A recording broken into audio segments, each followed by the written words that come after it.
Aditya, and I would like to welcome all the participants. And I guess they are now located at different parts of the country, mostly sitting at their home, or maybe some at their institutes, but mostly at home. And uh, definitely uh, very challenging for many of them.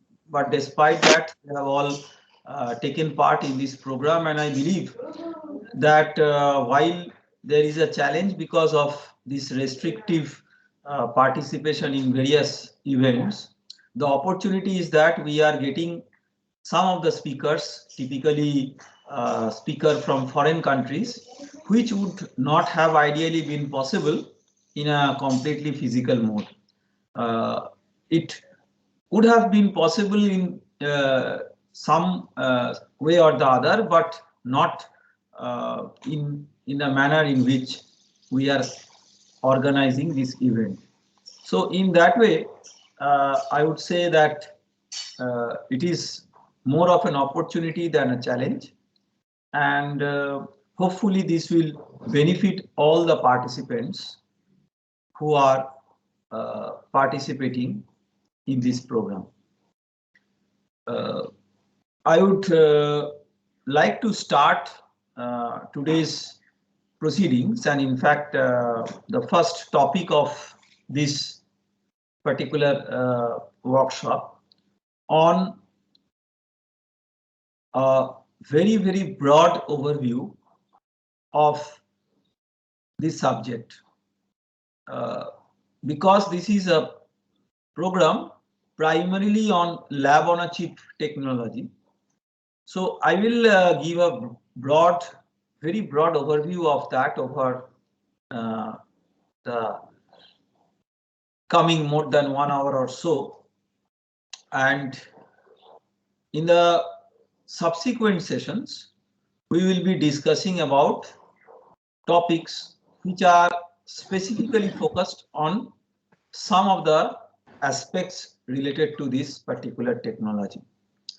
So let me try to share my screen and accordingly share my PowerPoint slide. Hopefully it will be visible. So if one of you can,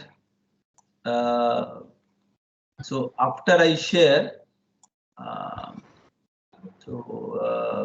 if at least one of you can confirm that it is visible, then I will go ahead. It's Yes, sir, visible, sir. visible. Okay, so then I will make it full screen and start the discussion. So this particular session will give you an overview of microfluidics and lab on a chip. Lab on a chip is a technology which is having several pillars, so to say. The pillars include fabrication, electrical and electronics integration, so many measurements, so many other aspects. Sometimes and most often some chemical analysis. So many things can happen in this particular platform that it is very, very difficult to isolate one of those as the most critical aspect of the technology. But so far as the scope of this particular program goes, I would imagine that microfluidics will remain as one of the central focus items for that particular aspect. Just to give you an idea, I'm sure that all the participants who are attending this talk are from diverse disciplines, at least many of them, if not all of them, are from different disciplines. So in that way, it is quite interesting and at the same time challenging to bring in everybody's interest and contribution, converge to this particular framework of lab on a chip technology. Science has many branches and disciplines that we all know. For example, physics, chemistry, biological sciences, and many branches of applied sciences. Like you have applied geological sciences, electrical sciences, even we call mechanical sciences, material sciences, so many other branches of applied science have evolved with the most recent, or I would say the in the past decades, most impactful science, so to say, has been computer science. So in that way, there are so many other aspects of science which have emerged after the early developments focused around physics, chemistry, biological sciences, and of course mathematics as the what we say as the queen of all sciences. So now these different branches of science have further given rise to different branches of engineering and allied sciences. So the whole idea has been that the science as it is understood can be applied, and that application can be fostered by advancements in engineering to solve practical problems. Now, when we have a practical problem, let us say that there is a village in which you have to solve the water crisis or water management problem. Now, can you tell whether it is physics, chemistry, mathematics, or whatever? It is a practical problem of interdisciplinary perspective. That means you have to solve the problem. Say water supply is scarce, and even whatever water is available, the quality of the water is not up to the mark. So in terms of quality and quantity, the water supply and water management has to be organized in a village. Nobody will give a rubber stamp whether it's a problem of physics or engineering or what. So that is the holistic approach of solving a problem, where science and engineering primarily can cut across borders and barriers and encroach different areas, starting from economics, social sciences, medicine, and so many other areas where the traditional physics and chemistry and mathematics were not considered to be very, very important components several decades back. Of course, not now, but several decades back. And this outlook can give many, many critical, fascinating ideas. So in the right hand side in this slide, you see something which just by the picture, it is very difficult to make out what it is. But this is a complex network of small blood vessels under a condition in which there is a very, very aggressive progression of cancer in a patient. So this stage of cancer progression is called as metastasis, where the cancer cell from its origin moves to a distant part in the human body and creates a new cancerous trait there by facilitating environment that will promote tumor growth at the new location. So that is done in many mechanisms, and one of the very well addressed mechanisms, although not very well understood, is angiogenesis. That means sprouting and formation of new blood vessels, which will connect the old blood vessels with the source of this growth factor supply, or you can say the primary tumor source by itself. In that way, this is a very dynamic event of establishment of a capillary network. Imagine the corresponding scenario in an engineering plant where you have say complex network of pipes. I'm giving you an analogy just to tell that how this perspective across disciplines make it differently challenging and differently interesting. I'm not making any comment about the relative complexity of the pipe network in an industry vis-a-vis the complexity of this blood vessel network in human body. I mean, it's not fair and relevant to compare these two at this stage.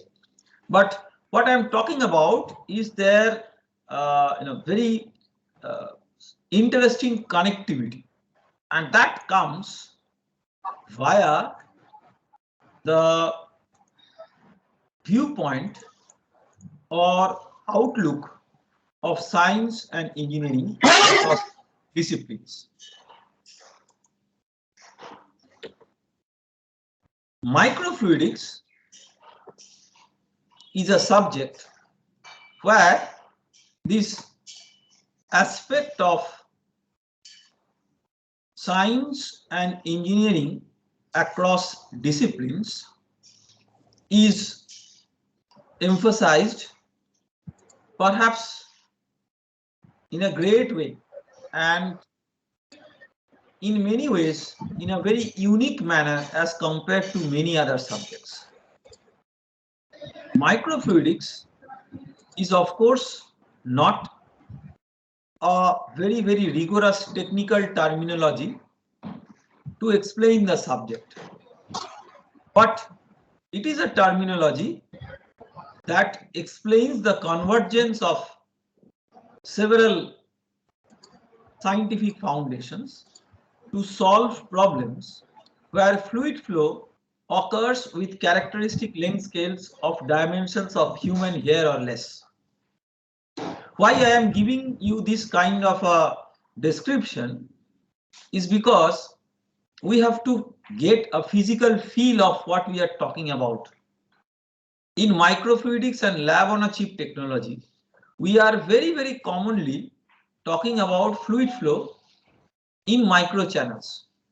Sometimes it also could be mini channels, that is channels which are somewhat bigger, or nano channels where channels are even smaller.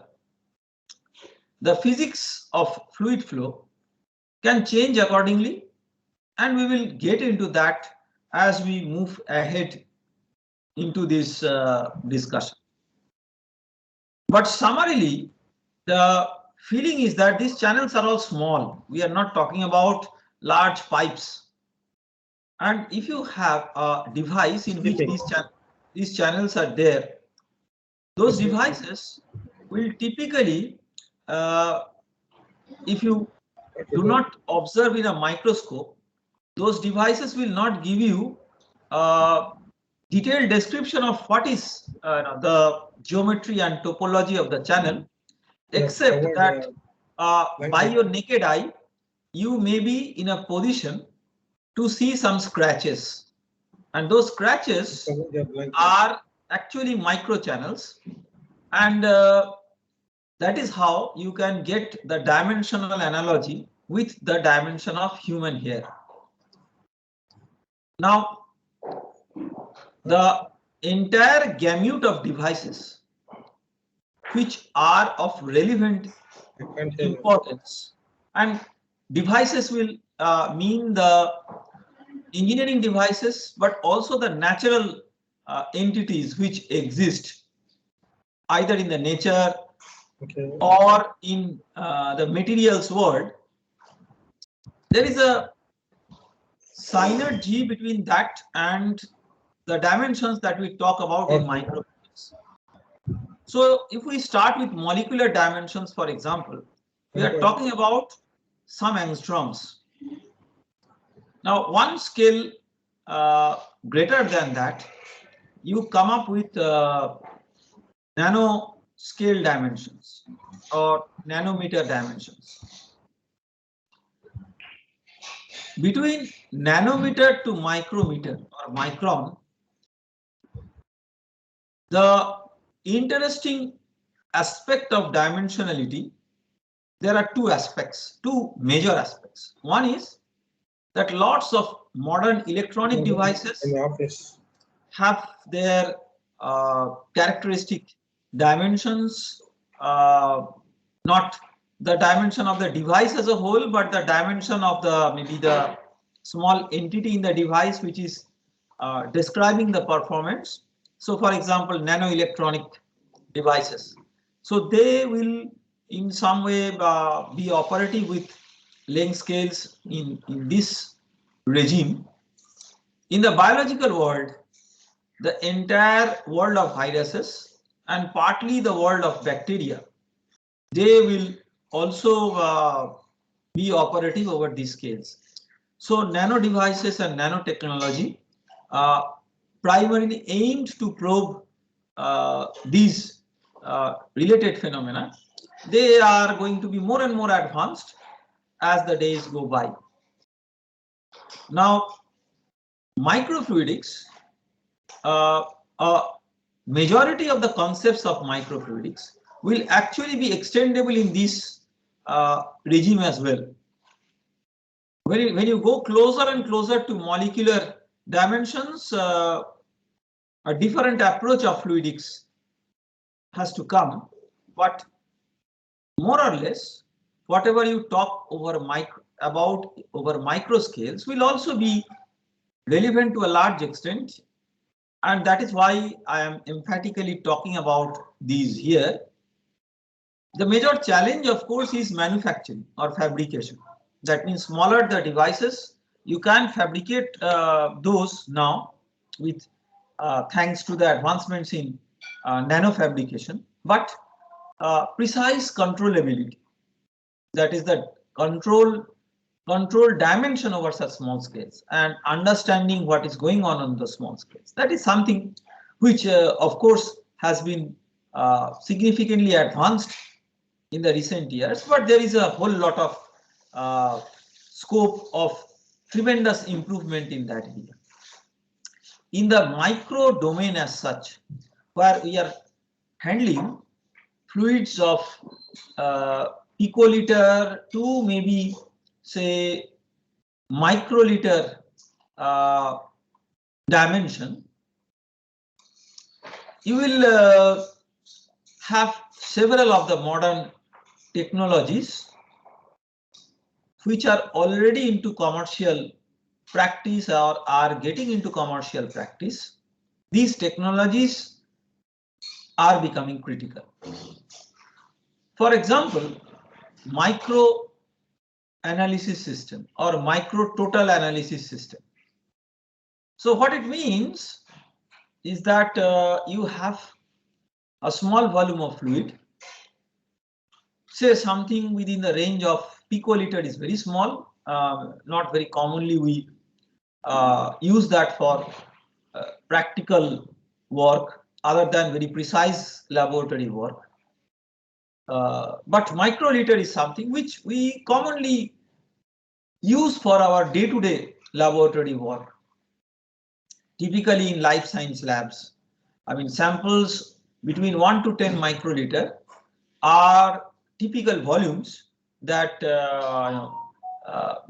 the life science experts in their lab will handle with their pipettes and use for many analytical purposes. So now, if all those analytical work which are done in standard laboratories, say a chemistry laboratory or a biology laboratory, all of you have certain experience and exposure to that kind of laboratories, although maybe in your college education you may not have made use of the advanced chemistry and lab biology lab facilities, but at least in school, high school, you have seen a chemistry lab or a biology lab. So what you have seen is that there are lots of procedures or operations which in chemical engineering language people call as unit operations, which are performed by certain devices. For example, you have a centrifuge which will separate entities of different densities. You have a mixing, you have sample dispensing, that means by which you actually put up the samples for analysis, and then characterization, metering, that means how much sample is being used for what purpose. So in that way, there are lots of essential components of any kind of chemistry or biology analysis, and more sophisticated it becomes, more advanced it becomes, you require more and more complex instruments, which could culminate in the form of even very advanced equipment like the real-time PCR machine, which due to COVID, all of you know that is the backbone of the RT-PCR test. So in that way, I would imagine that the chemistry and the biology activities in the traditional lab will require a great amount of elaborate work, sophisticated equipment, large space, controlled large space, and sophisticated technical experts operating in that. I request one of the participants, if you are not putting up any question, please mute your microphone. It is giving rise to some noise, which is creating a lot of difficulty in speaking. So I request all the participants to mute.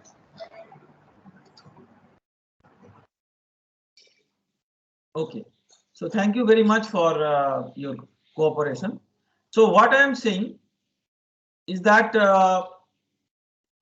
if you now intend to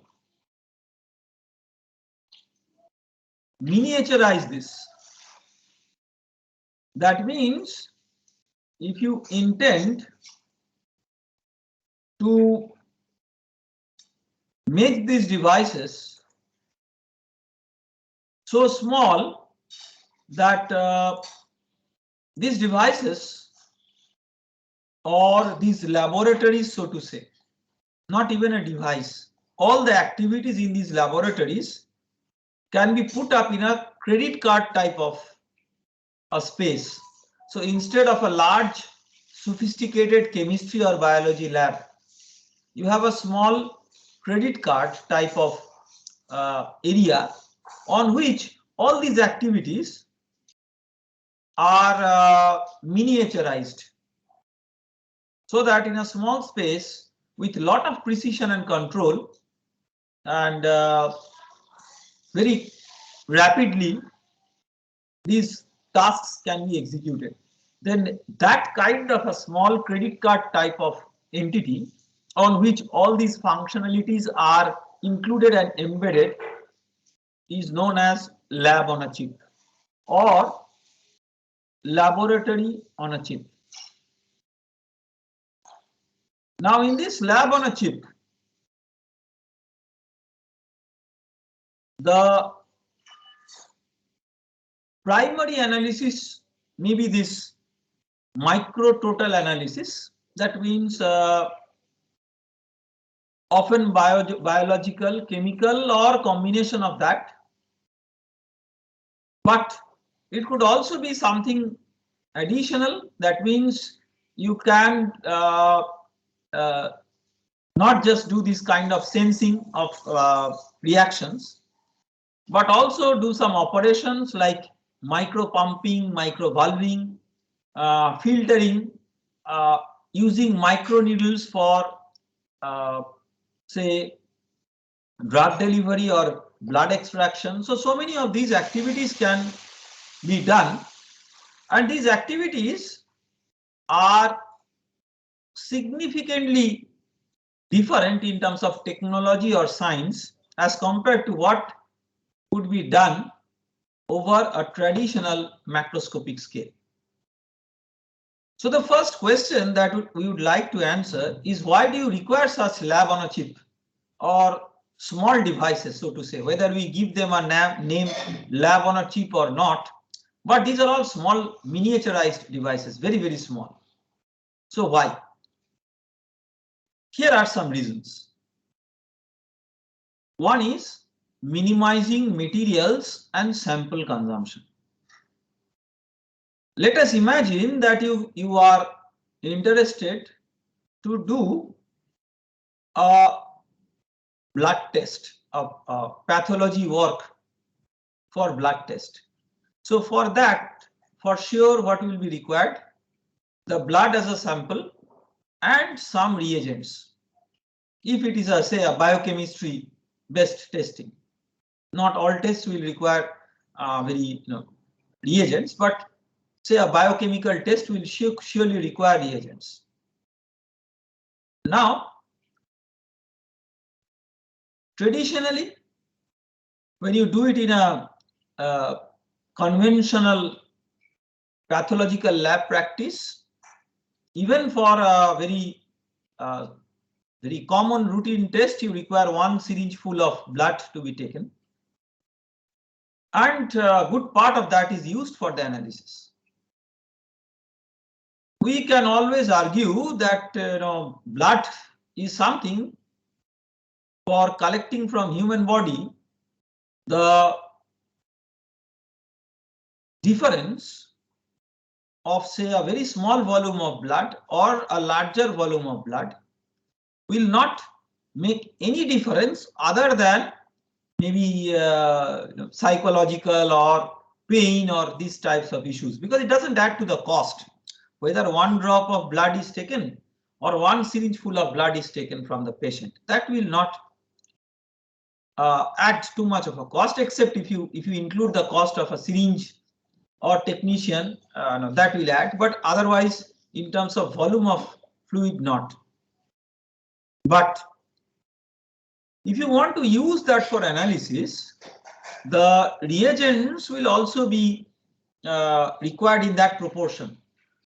So that means you may have to use a large, comparatively larger volume of reagents to do the testing as compared to what you would have needed for a micro fluidic test. That means say only a few microliter of blood is being analyzed. So in that way, if you reduce the sample consumption, the cost of the reagent will go down per test. Not only that, if you have a small device, a credit card type of a chip to do the test, it will not definitely require close to the power that is required for running a traditional lab, pathology lab. A small device is more scalable to the forces that are important at small scale. We will see in one of the subsequent topics that how surface tension can dramatically contribute towards that. And in that way, one can use certain favorable scaling of forces and in a way certain new effects, new in a sense that not new as a absolutely new approach towards science, but effects which are not commonly observable in larger devices. So using all these, it may be possible to have certain advantages. For example, you can work on applications that demand very small volumes of fluid. The inkjet printing. So inkjet printer in the early 1980s, was introduced as perhaps one of the first commercialized industrial products as an outcome of microfluidic technology. In those days, the subject was not known as microfluidics, but it fundamentally depended on certain basic concepts of droplet-based microfluidics. In modern era, there are many applications where small volume of fluid needs to be handled. For example, drug administration or drug delivery. So precise small volume of some medicine or drug is targeted to certain locations in the body. The location is very specific and the volume is also very small and precise. This is very common in many of the modern day medical treatment principles. Cost and performance wise advantages we have discussed. In terms of cost, it is fine, but in terms of performance, can miniaturization improve the performance or at least hold the quality of the performance which is established already in the high-end traditional labs? This is a very open question. Not that it can always be ensured or assured, but there are lots of natural principles which can help in a big way to establish the technological foundations that in many ways borrow some highly efficient entities that exist in nature and emulate that in small devices. In that way,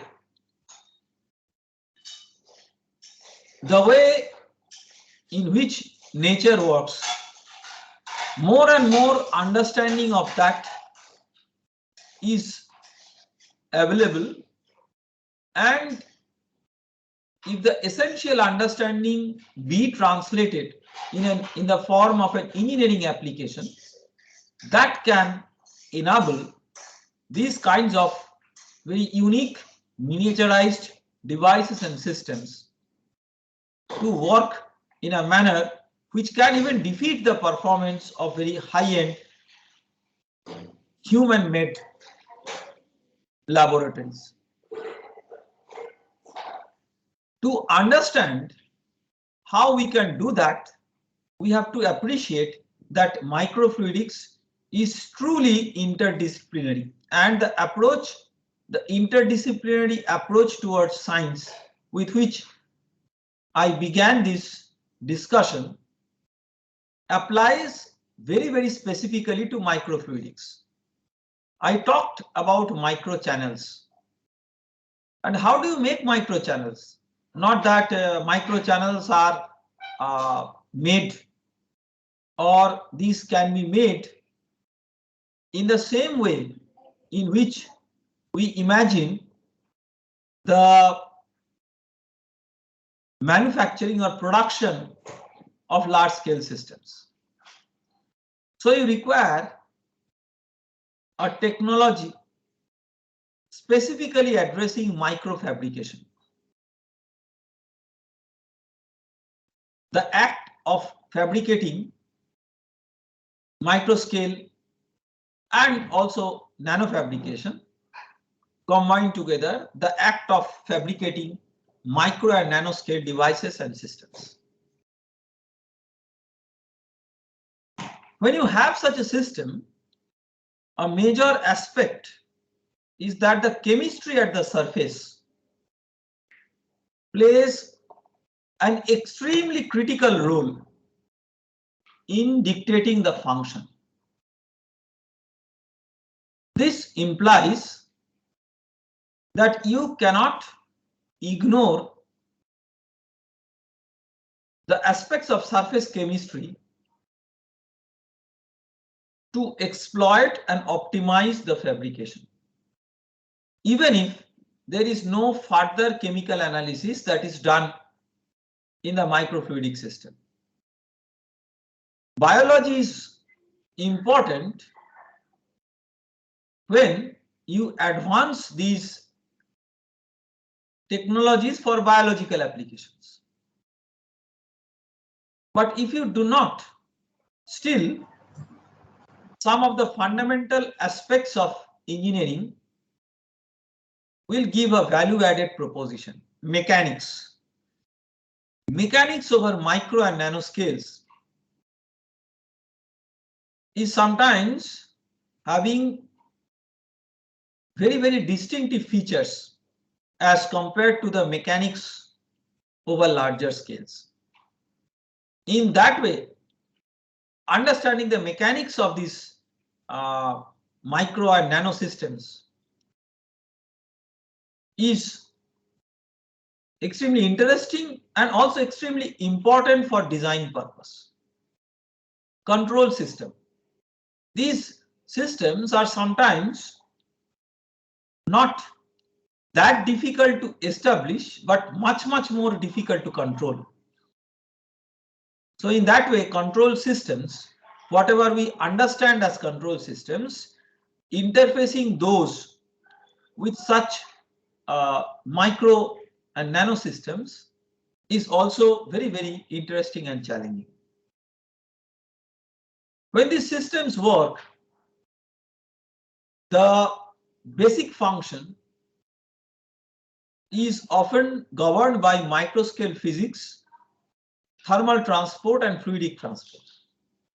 And that is, of course, one of the key things that, or key aspects rather, that we will consider as item of discussion in this program. Numerical modeling is often very critical because these systems, you cannot really make large number of devices with some arbitrary design principles and test whether they will work or not. Rather, you will prefer to develop mathematical models.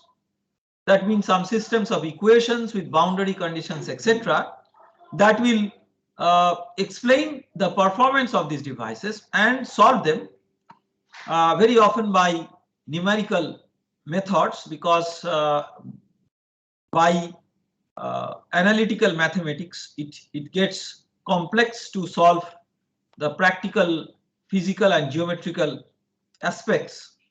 So after the numerical modeling, the results that you get, you can use for analyzing, standardizing and optimizing these device designs. Material science plays a very strong role because in many cases we are dealing with materials that are very different and emerging also as compared to traditional engineering materials. So how will they influence the device performance? That is something which is critical. On the top of that, there are certain areas which are not normally considered to be or not imagined to be very strong and integral aspects of lab on a chip research. but in reality they are. Like system integration and packaging. Very, very important to advance a lab product to a commercial product. Reliability. And furthermore, because essentially many of these devices will require analysis where data is generated by the protocol that is running on in the lab on a chip device. For example, a protocol for a diagnostic testing. So improvement of performance of the analysis may often be done by leveraging on the recent advancements in data sciences, artificial intelligence, machine learning, etc.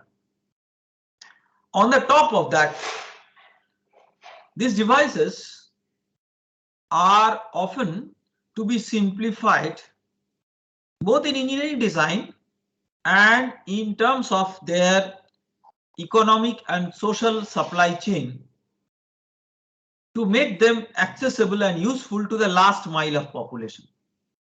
So there, economics and social sciences play a very, very imperative role.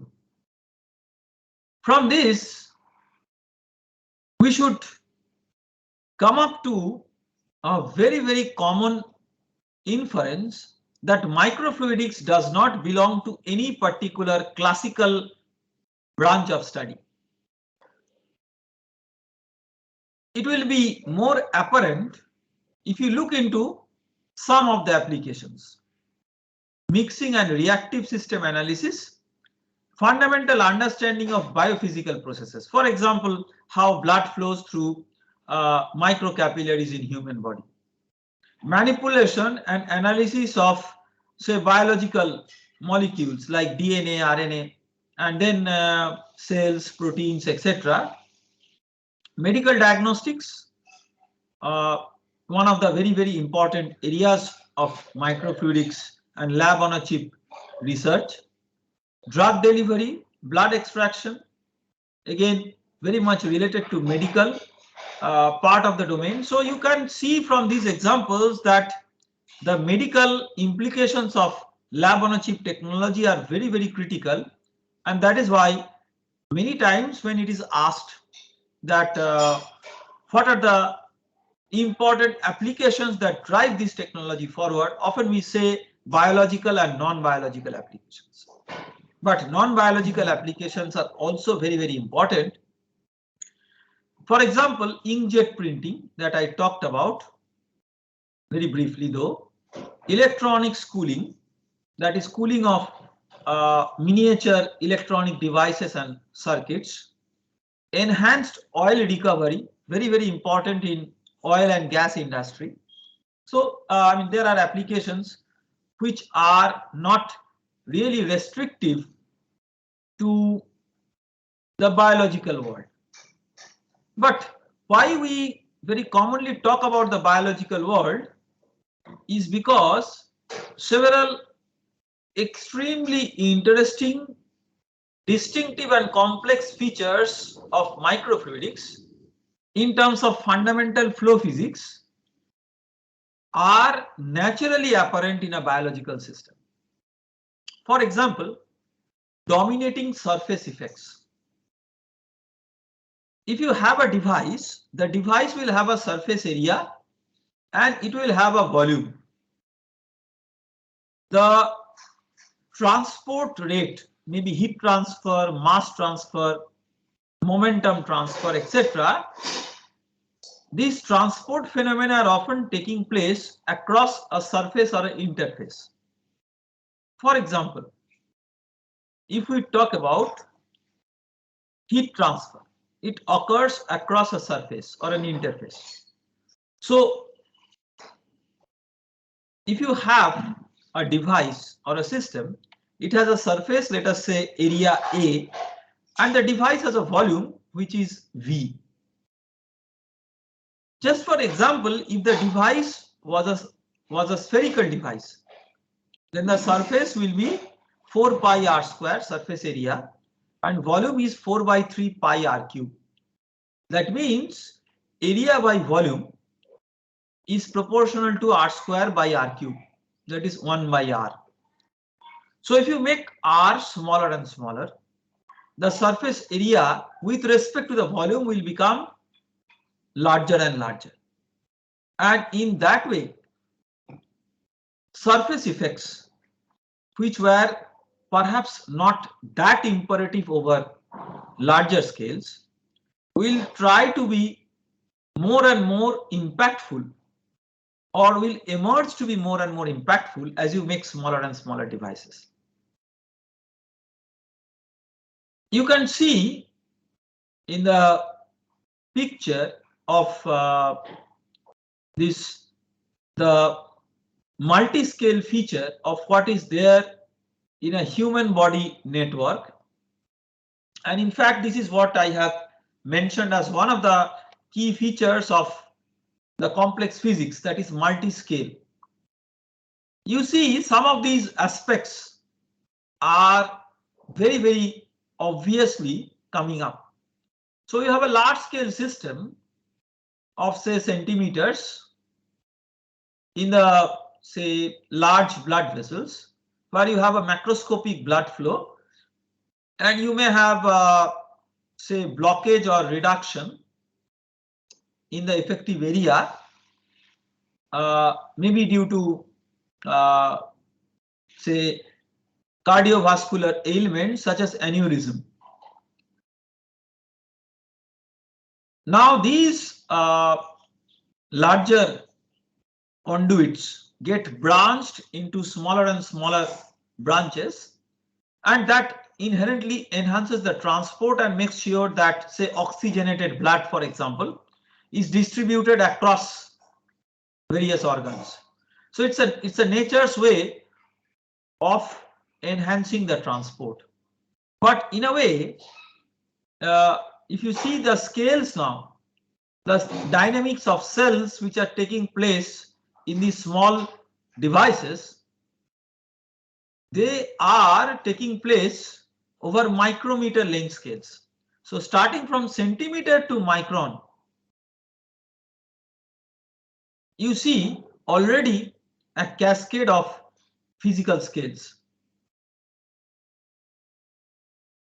Not only that, over these physical scales, the nature of the fluid in terms of influencing the fluid flow may be very different. Over a large scale, a fluid may have a particular type of bulk motion, but in a smaller scale, the bulk motion may be completely different because of certain soft or otherwise particulate matters in the fluid, which are of micron or smaller dimensions, just like the blood cells in blood.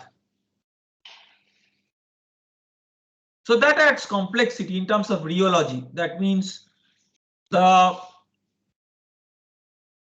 stress strain or stress strain rate relationship when the fluid is flowing through a channel. In that way, many of the fluid dynamic observations that we have at classical macro scale may not work. Instead of a no slip at the wall, in some cases we can have slip. On the top of that, there can be multi-physics perspective. That means the physics of fluid flow may be coupled with physical aspects of something which may not be directly there in the classical purview of fluid flow. For example, physics of electrostatics. So I'm just giving you an example here. So if you are imagining that blood is flowing through a blood vessel, the blood vessel in its lining has certain cells which are known as endothelial cells. And there is a protein layer called as glycocalyx protein in the endothelial cell interface, and that has a charge.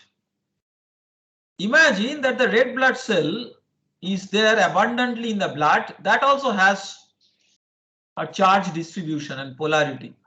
So in that way, even though you do not apply any electric field in the human body, there will be a natural electrostatic interaction.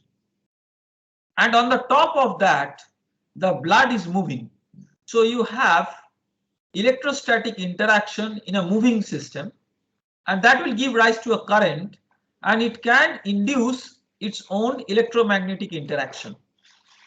And that can influence the flow in these small devices in a very interesting way. There are several biophysical implications of this, but just to simplify, I am not bringing that into picture, but what I am saying all and what I just intend to mean here is that the physics of fluid flow is not just governed by the traditional fluid mechanics, but a convergence of other multi-physics approaches which may be inclusive of electric field, magnetic field, or other field effects. A culmination of all these can actually give rise to extremely interesting and non-trivial phenomena.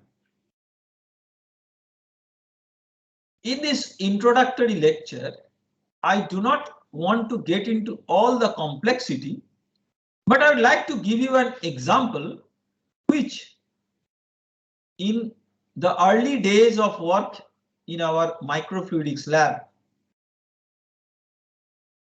we were working on, primarily because of certain constraints, because of which we could not get access to extremely well surface finished microfabricated channels. So we were in those early days virtually compelled to work on so-called low-end technologies, typically certain miniaturized mechanical manufacturing processes to make microchannels in polymer materials like say Perspex, which is PMMA in terms of the polymeric description. Very common terms, we often call it Perspex or plexiglass also. Polymeric material, but very, very transparent, almost like glass, and very commonly used for microfluidic experiments. So we fabricated those channels, and of course the surface finish was not nearly as controllable as you could get in a more sophisticated system. You can see the randomness, its local ups and downs in such a surface. This is an atomic force microscopy picture of a small region of interest.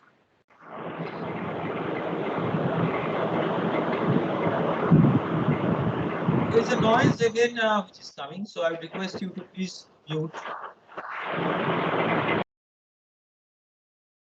What you see here is that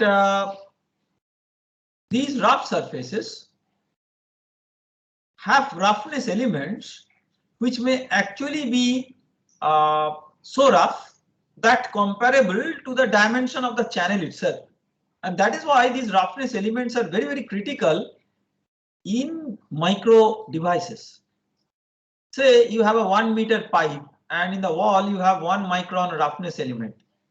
That will have its impact, no doubt about it, but not perhaps as decisive as if you have a 2 micron channel and in the wall you have 1 micron roughness element.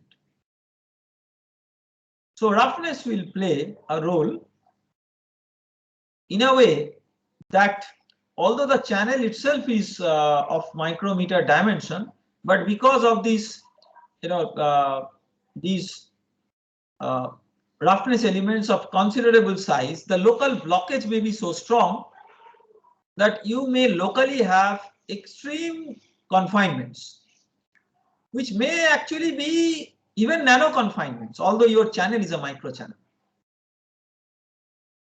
On the top of that, many of these surfaces are hydrophobic. That means the material is such that it has a phobia for water, doesn't like water. So rough hydrophobic surfaces, they in an extreme confinement may behave in a very peculiar way. We found by doing experiments that what we intuitively expect that if you have such extreme rough channels, in an extreme confinement, these channels will create tremendous frictional drag against the flow of fluid, say water. But what we saw that in reality, in some of these cases, instead of the friction enhancing, the apparent friction got reduced and the fluid was moving faster rather than slower. While this appeared to be non-intuitive on face, we probed into the phenomenon, did extremely careful experiments by looking closely into what happens at the interface and also developing very advanced theory to explain that. And out of these two approaches, what came out very clearly is that there is a low density layer which may be a nanobubble layer, typically not more than 10 nanometer in dimension, or maybe 20 nanometer at the most. Very stable, extremely stable under this extreme confinement, that will form on the hydrophobic surface. This layer is a low density, low viscosity layer, which will act like a cushion between the liquid which is flowing at the top and the very rough surface which is there at the bottom. So the liquid which is flowing in the channel is not having a direct feel of the pinch of the roughness that comes out of the extremely rough wall. On the contrary, these low density, low viscosity layers act as a blanket and shield the liquid against the frictional resistance, direct frictional resistance. There will be indirect transfer of this through viscosity, but not a direct frictional resistance of the wall. And in that way, apparently, the liquid will slip on the low density layer.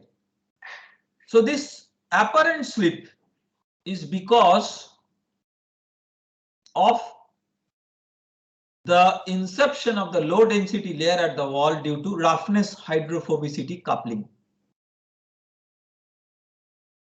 So this non-intuitive physics may be summarily represented as a phenomenological culmination, which we can call the rough makes it smooth. It is something which is not very intuitive, but extremely exciting. In our early days in research in the lab, we also used to work on or started working on certain very important and interesting areas of multi-physics transport. I have talked about multi-scale and multi-physics. So this is an example of multi-physics approach where by using light, we aim to bend the water in a certain direction in a microfluidic passage. So if you see this T-shaped microchannel, which is shown in this diagram, it is very, very important in microfluidics research because very often these shapes of microchannels are used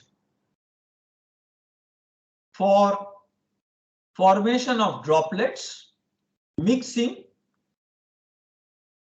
or other modes of droplet manipulation. Now, instead of droplet, if we imagine the control of a continuous fluid, say deionized water, very commonly used for several lab on a chip micro total analysis systems. So this water, by a syringe, we are introducing from the bottom, and the water, when it goes to the junction, it has to move towards the right or towards the left. And there is something that should trigger that. So normally, one may need to have a valve to trigger that motion. But here, we are using light as a valve. So what we are doing here is we are coating the top inner surface, that is the surface inside of the horizontal branch of the channel or horizontal part of the channel, with a metal oxide semiconductor, say titanium dioxide, zinc oxide, which have typically energy gap in the regime of say around 3.2 electron volt, which is provided normally by ultraviolet radiation. So by exposure to ultraviolet light, that means if you shine ultraviolet light on such a coated surface, immediately electron hole reactions will start. And the surface, because of this kind of spontaneous reaction, will either have excess of electrons or excess of holes. So once the surface has excess of electrons or excess of holes, that means that the surface will have a net charge, and that net charge will drive a change in the surface energy, because surface energy is also a function of surface charge. So in this case, what happens is that the surface, which was originally hydrophobic, because of the light metal oxide semiconductor interaction, it will become hydrophilic, and that will make the water move towards that direction in which has become hydrophilic. That means that is selectively liking water. So after shining light, it is liking water and the water is moving towards the right. So you could shine light in the left branch, and accordingly the water would have moved in that direction. So without having any kind of mechanical intrusion, we could have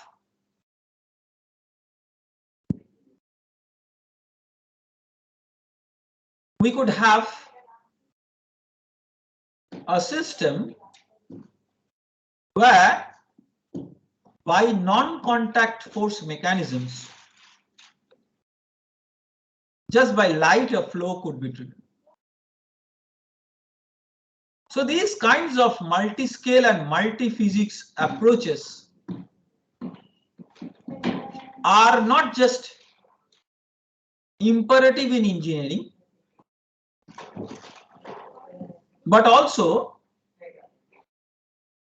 in a natural hierarchical structure in nature and also in human body. I have just a few minutes back explained or mentioned rather the multi-scale transport in the human circulatory system, where you have large arteries, large veins, small arteries, small veins, arterioles, venules, and then connecting the arterioles and venules, you have microcapillaries, which are human body microchannels. So this multi-scale hierarchy in the human body blood vessels may be extremely critical to trigger very unique transport mechanisms which have both multi-scale and multi-physics features. For example, the tumor metastasis that I talked about. So you have a primary tumor and you have certain transformed cells which by formation of new blood vessels can enter into the main blood flow stream via this adhesion and invasion of this membrane, basement membrane. It can pass through the extracellular matrix and invade, so to say, into the main blood vessel.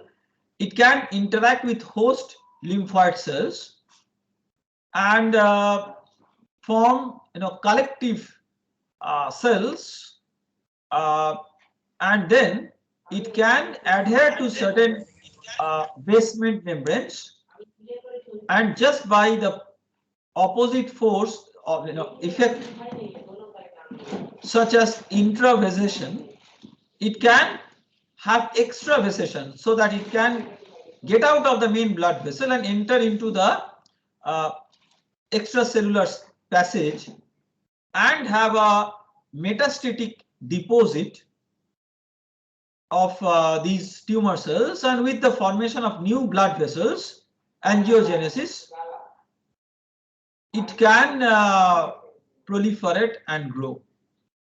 So the a plethora of multi-scale and multi-physics phenomena involving the microcapillaries get responsible behind this very, very complex event. In human body, what is also very imperative that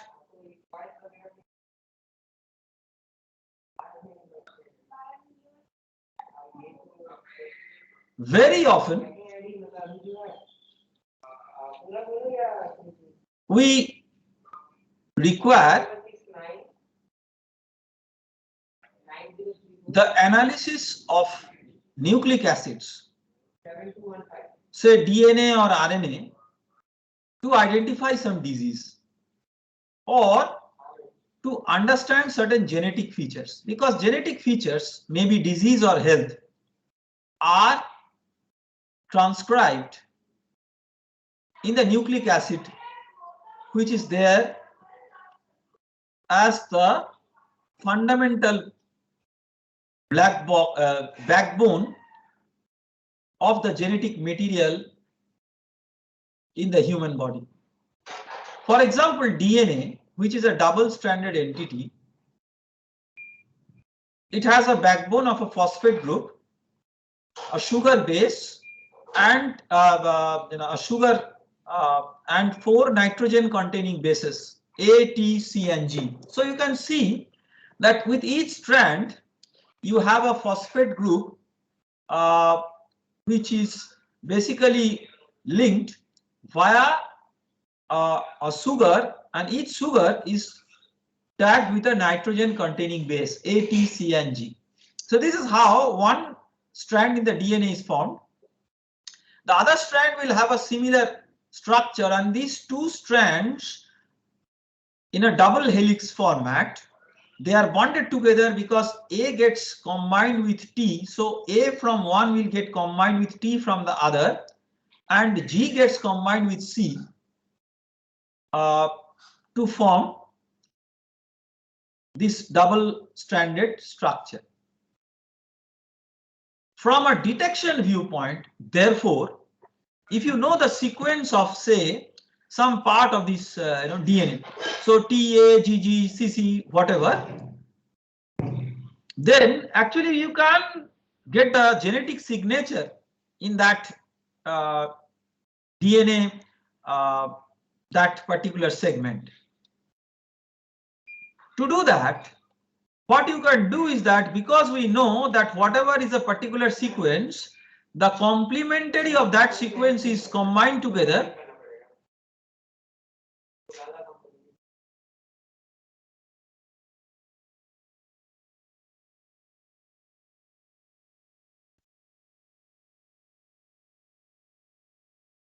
So what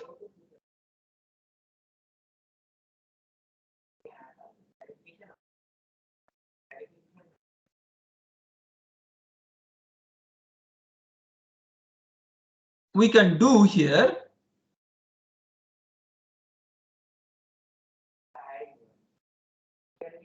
is that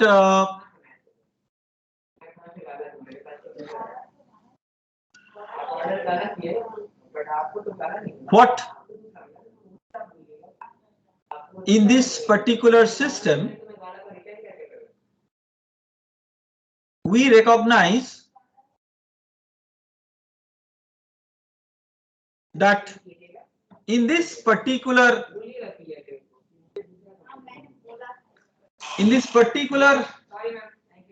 DNA based system, where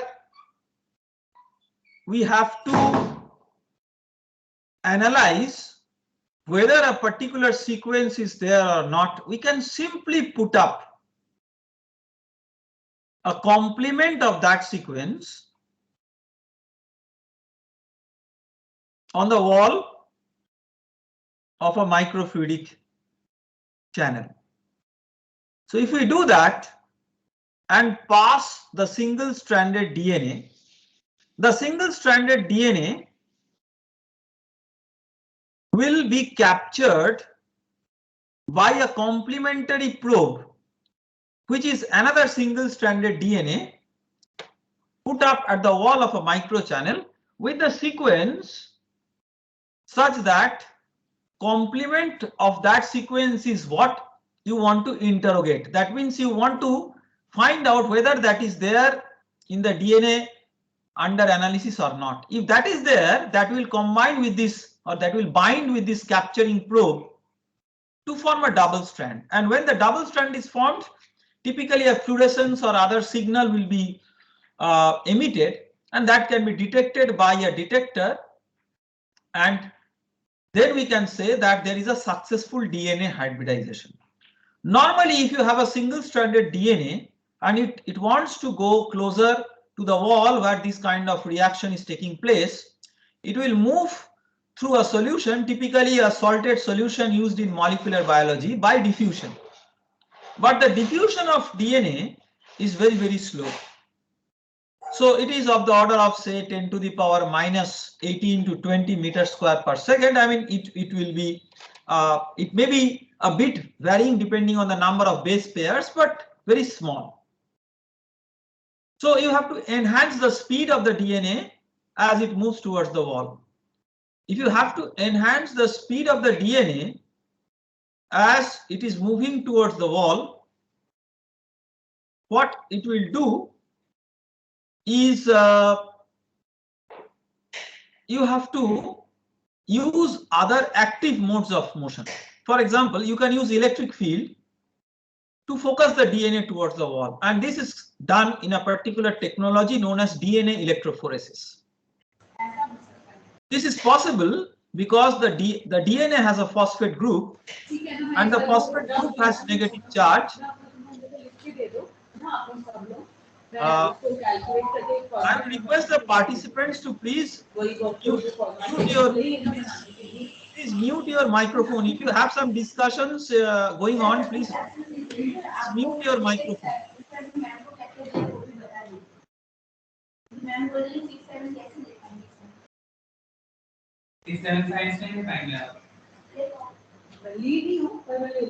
So one of the participants,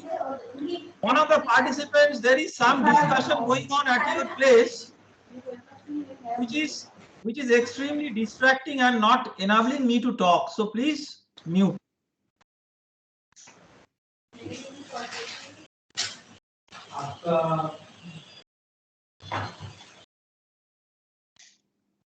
So in that way, what happens is that electric field you can use to focus the DNA, so to say.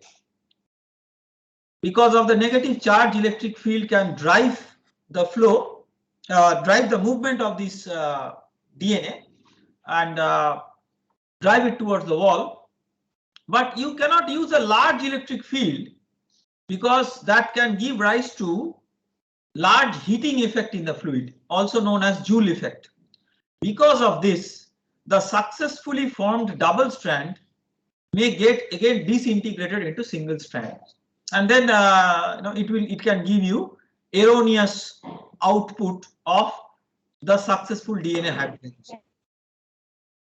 So an alternative way of promoting that or making a more rapid movement of DNA hybridization could be possible by using say electrically actuated but a mechanical flap at the wall of the microfluidic channel.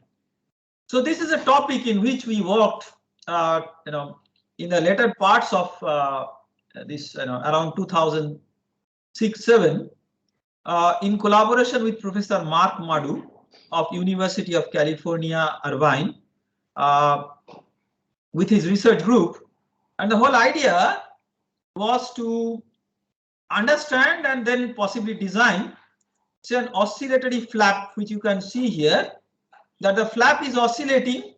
It's a flexible material made of a soft material called as polypyrrole. When it is oscillating, it is acting like simultaneously like a mixer and a pump, and driving the sample towards the wall in the process. Now, if you have one such oscillatory flap, what will happen is maybe all the DNA will be directed in the nearby region close to the wall, but from a particular sample, one could actually probe different sequences for different purposes, whether they are there or not.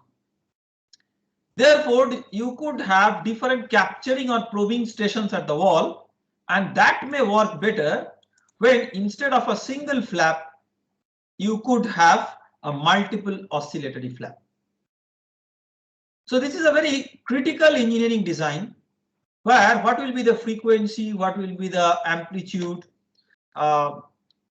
phase difference to have optimal mixing and transport.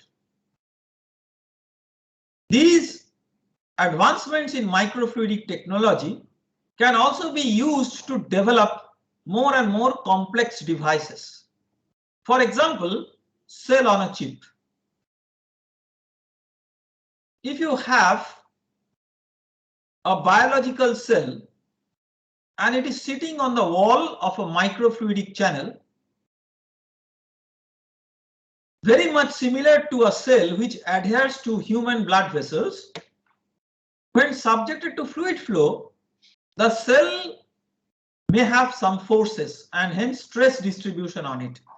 Depending on the stress distribution and the nature of the cell, it may be possible that the cell can adapt to the stress and not adapt to the stress. And it is very, very important, because when there is a movement of or there is an advancement of cancer towards the later part of the cancer progression, which we discussed in terms of metastasis, the cells have to proliferate through these tiny vessels, and we have qualitatively discussed about that. But while during this proliferation, the normal cells may not be finding it so easy to survive at such high stress, in such extreme confinement, but a cancer cell will be more easily or more commonly adaptive. And therefore, with this quest, with the help of my collaborator Professor T.K. Maithi and our joint former PhD student Dr. Tamal Das, who is now assistant professor at TIFR Hyderabad, we've started looking into the dynamics of cells as they are adhering to a soft substrate, very much similar to blood vessel. Similar in a sense, conceptually similar. Structurally, of course, there is a whole lot of additional complexity between a blood vessel and an engineered microchannel. So when this cell is sitting on the substrate, we could map the stress distribution on the cell by a technique which was innovated by us, known as ultra soft PDMS. PDMS is a material just like the PMMA, a soft polymer material using which the microchannel was made. Ultra soft PDMS based traction force microscopy on a chip. So this is of course a long terminology, but to make the story short, it was just to figure out how the stress was distributed on the cell. So this stress was propagated into the outer or the most distant part of the cell membrane, known as apical cell membrane, by a mechanism known as mechanotransduction. That is the transmission of a mechanical signal through a biological system. The cell membrane has two major types of entities in terms of the fluid phases. One is the lipid, which is a liquid phase. Another is lipid raft, which is more solid-like phase. So with this stress, just to make sure that the cell membrane is able to adjust to the stress by remaining malleable, the lipid raft goes from cell membrane to inside the cell. In the process, the cell membrane has more fractional lipid. That means it remains more malleable and it can have a shape adaptation to survive to the stress. Our results have shown that the cancer cells, by virtue of an extremely prolific movement of the lipid raft from cell membrane to inside the cells, almost instantaneous, can have a dramatic shape adaptation and increase in fluidity of the cell membrane, which can make this survive. So this is a very unique understanding of how a cell responds to a stress for differentially for cancer and normal cells. But all of these advancements were made on a flexible microfluidic framework, but not a lab on a chip technology, which in a true sense replicates the complexity of the human body. So all what we require is an advancement where in the lab on a chip framework, we have a biomimetic microvascular system. That means channels which have their internal structures having certain structural as well as functional similarity with the blood vessels, and also an external structure which has a similarity with the complex network type of structure that we see in human body microvasculature. So with all these advancements which are currently going on, and some of my research students and collaborators, in particular my collaborator Professor Soumen Das from the School of Medical Science and Technology and our joint research student Josna have started delving into the complexity of these microfabricated human body mimicking microfabricated microcapillary networks, which when integrated with small collective cells which represent functionalities of organs like lung, kidney, heart, liver, and so on a lab on a chip system, lab on a chip type system could mimic the functionality of something which we can call as organoid on a chip or humanoid on a chip. Currently, we have the technology of human body on a chip on place, but that technology doesn't include the connectivity of such human body mimicking microfluidic networks. So that is the advancement envisaged for the future.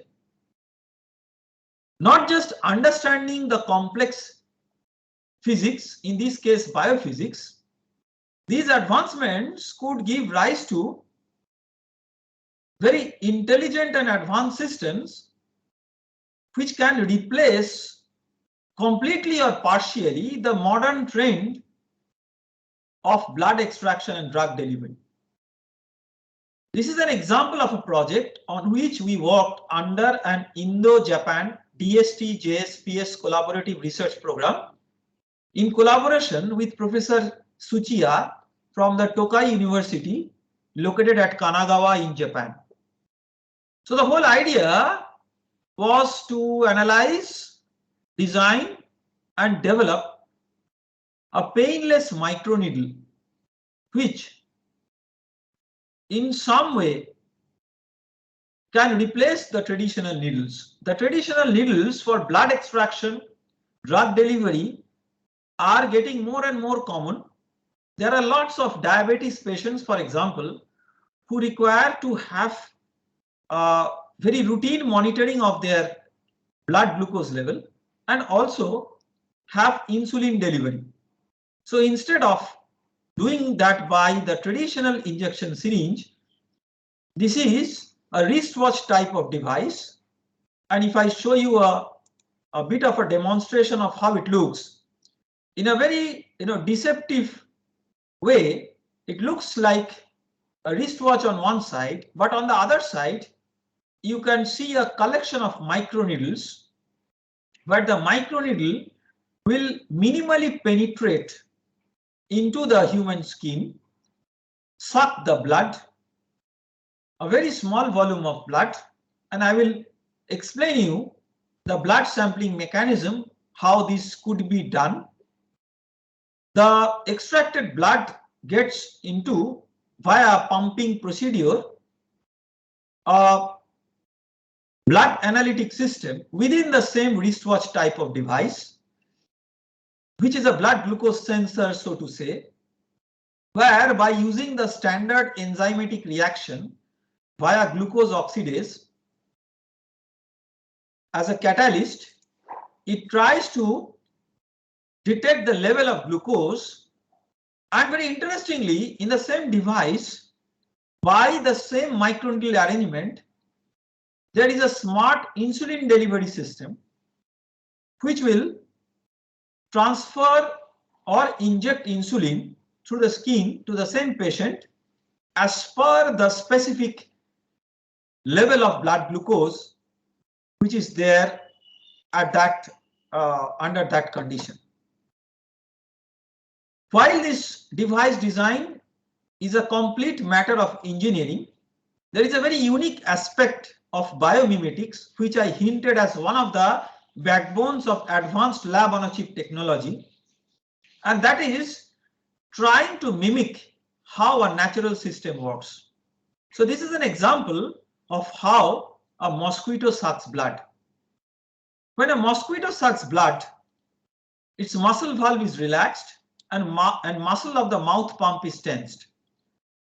The blood is extracted through the labium into the mouth pump, The muscle of the mouth pump is then relaxed and the extracted blood is sent into the pharyngeal pump. A posterior pharynx valve is then loosened and the extracted blood is sent into the esophagus.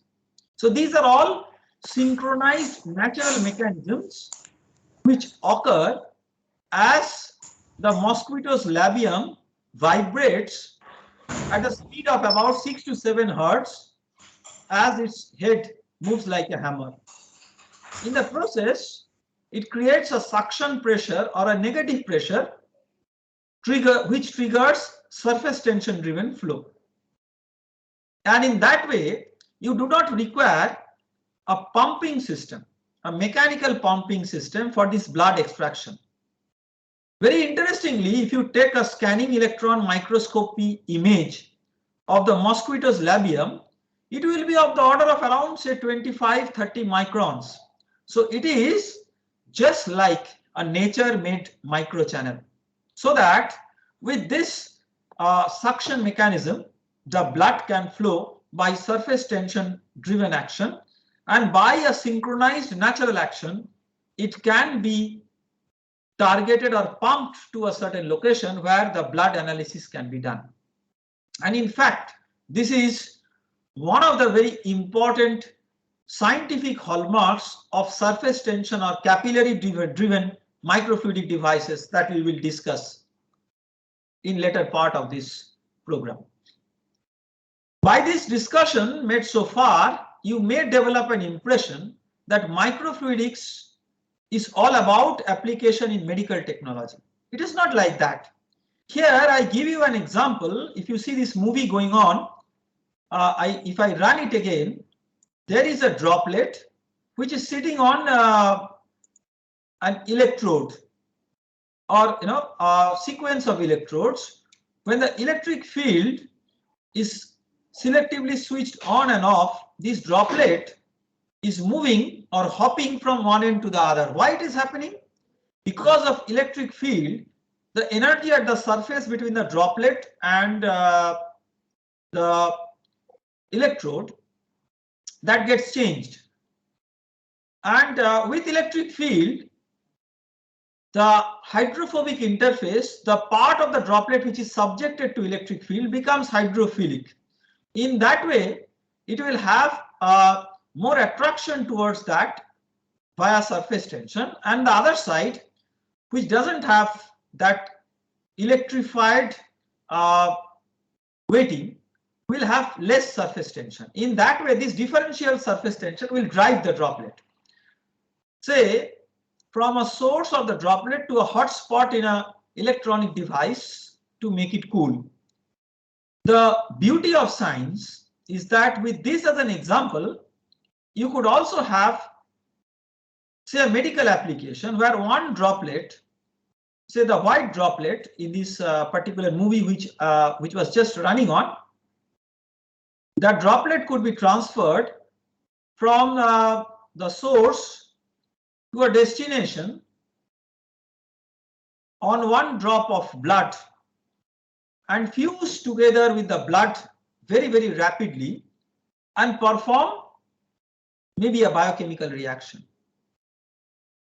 So the same science of so-called electroweighting on a dielectric, that is, on a dielectric layer, you can have increase in weighting by applying electric field that can be used to do electronics cooling by having a targeted movement of the droplet on a hot spot and take heat from there, in the process evaporate, but with no change in temperature, because all what is happening in terms of heat absorption is happening via latent heat due to evaporation phase change.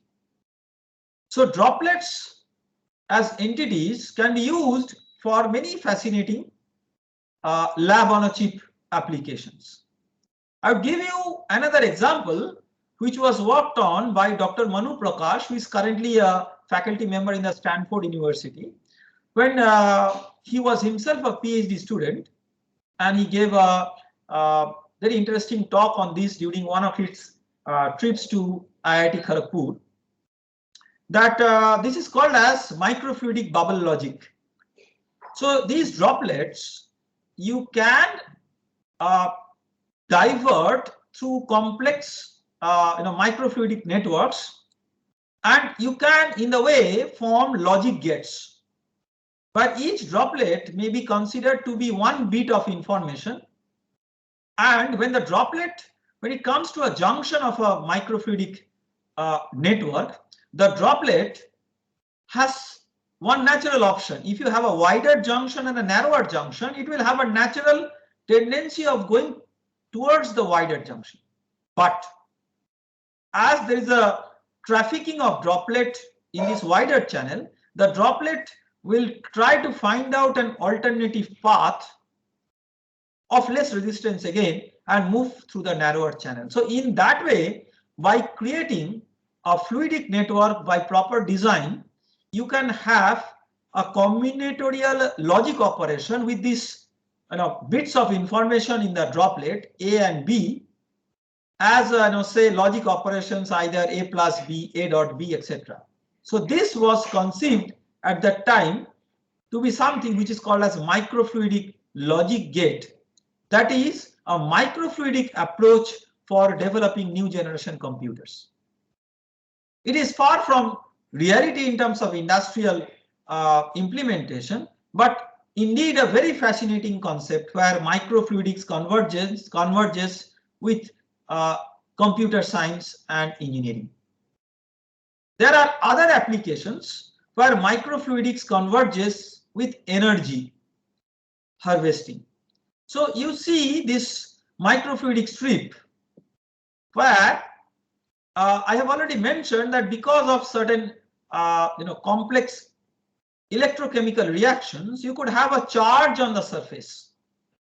So if you have charge on the surface of a microchannel, and if you drive a flow, the net charge within the fluid, if you have some negative charge on the surface, you will have net positive charge within the fluid, so that the total negative plus positive is zero or neutral. So that excess positive charge by an external flow, which could be due to pumping or even by surface tension, may make these ions in the fluid move from one end to other and develop a voltage dynamically. This is called a streaming potential. And this voltage may be harnessed by connecting with an external circuit to get an energy conversion from hydraulic form of energy to electrical form of energy, a direct hydroelectric energy conversion, which in a large scale is achievable in a hydroelectric power plant or hydel power plant, which you can see in hilly regions. Large scale power plant with water coming from mountain, and then with large kinetic potential energy available, it falls on a say Pelton wheel and makes it run and generate electrical power. Instead, in a small lab on a chip, here it's a lab on a paper, a simple paper strip, you can have a hydroelectric power plant. So this we call as a plant on a chip. It has been a flagship project which has been executed by our research group at IIT Kharagpur, and we did not want to stop there. So my student, former PhD student Shankho, in association with other collaborators, Professor Aditya Bandyopadhyay and other collaborating students and faculty members, we tried to put up this concept and advance it to something which is called as plant on a cloth. So if you take a simple piece of cloth, it has a similar cellulosic network as that of a paper, but much more stable. A paper will get wet and disintegrate if you put it in contact with a saline solution or a water solution, but a piece of cloth, say a small part of a handkerchief, will not get disintegrated. In a way, you can get this spontaneous transport if you dry a cloth in sunlight. So in that way, you can develop by using small pieces of cloth drying in natural sunlight by evaporation, which is very common in a tropical country and in a country like India. And washermen do these things in villages very commonly. So we tried to upscale this hugely in a village located very close to our IIT Kharagpur campus known as Dhobi Ghat, where the washermen mount their clothes and dry them in sunlight. So we use that natural system with a little bit of design innovation and try to harness the natural evaporation across the complex porous network of a cellulosic fabric to develop electricity which could enlighten some small LED lamps. It might not be an outstanding large-scale power source, but in a village or in an environment where power supply is not natural and not a part of the grid, it can serve many purposes, starting from running small sensing devices to running other small applications where LED lamping is required. So in that way, to sum up, the lab on a chip or microfluidics advancement has progressed in a way that by converging experiments with innovation and theoretical research with innovation, we are in a position to combine know-how that can be advanced with further disruptive innovations in research that is advancing towards developing lab on a chip devices, not just for very high level cutting edge science, but also for developing applications which can create a very positive impact to the society. So I'd like to close this first session here, which was targeted to give you a broad overview on the entire progress, outlook, and modern advancement of lab on a chip technology. And we can take up questions, of course, subsequently. Because we have just discussed, I will give you a bit more time to think and synthesize these ideas so that we can have more focused question answer session later. But all in all, what I wanted to sum up with is that this is a very interesting and impactful area of research, and I believe that with the lectures that will follow, you will get a holistic overview of various important aspects that can enable you to get into this very exciting topic of activity in your further career. Thank you very much, and we will meet again at 3 p.m. where I will talk about a very specific focused subtopic related to this lab on a chip technology, that is affordable diagnostic technologies for the underserved. Till that time, thank you very much, and thank you for patiently listening to this lecture.